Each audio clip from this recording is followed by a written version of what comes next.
Friends, enemies, and those still under review, welcome back. This is Jack. And we have started a new collection of animes that we need to enjoy. And I have two recommendations of animes that are coming out that I would like to bring to your attention. There's only two that I'm going to do right now. There's a couple more that I might do a separate video for, or I might just do in another stream as more episodes come out.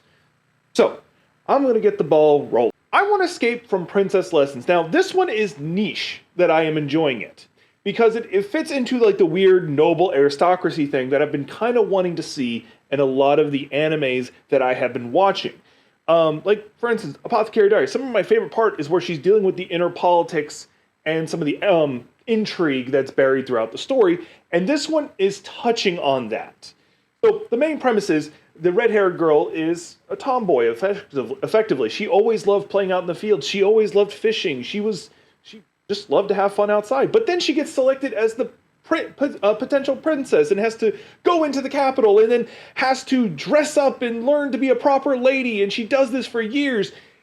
And then she goes to a party where the prince shows up with a different woman. And that's where the story... there's only 2 episodes out. And you're not going to like the prince. Let's leave it at that. You're not going to like the prince. I don't like the prince. It's only 2 episodes in. But there is some of the storytelling methods I am not a fan of because she directly talks to the audience on more than a handful of occasions, like sharing how she's thinking and stuff. It's kind of weird, and the art style is not my favorite, but I am enjoying it so far. So, this one you can skip if you aren't particularly interested in this thing.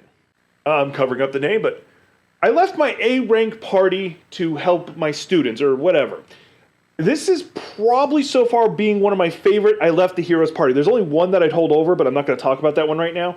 And it's not that this character is insanely OP. He is BA rank, so he is powerful in his own way. And most of it comes from experience and the fact that his class is one that most people don't go after. He's a red mage, which by itself is already interesting, but he's also an alchemist. So he does a lot of the background stuff that most people don't notice and think about.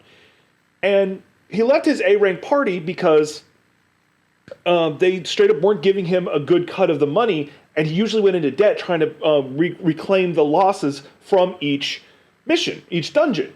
And so he quits them, and then he's like, I'm just going to adventure on my own. But then some of his former students are like, we want you to join us. He's like, all right, I guess I can be helpful. And then immediately shows like how powerful a B-rank adventurer is compared to fresh newbies.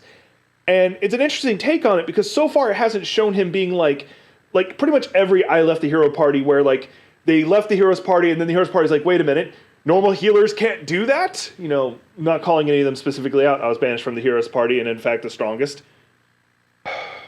We get over these long titles anyway. But anyway, these 2 are coming out. There's a couple more. I'll talk about them later, but these are 2 that are currently coming out that I do have my recommendations for.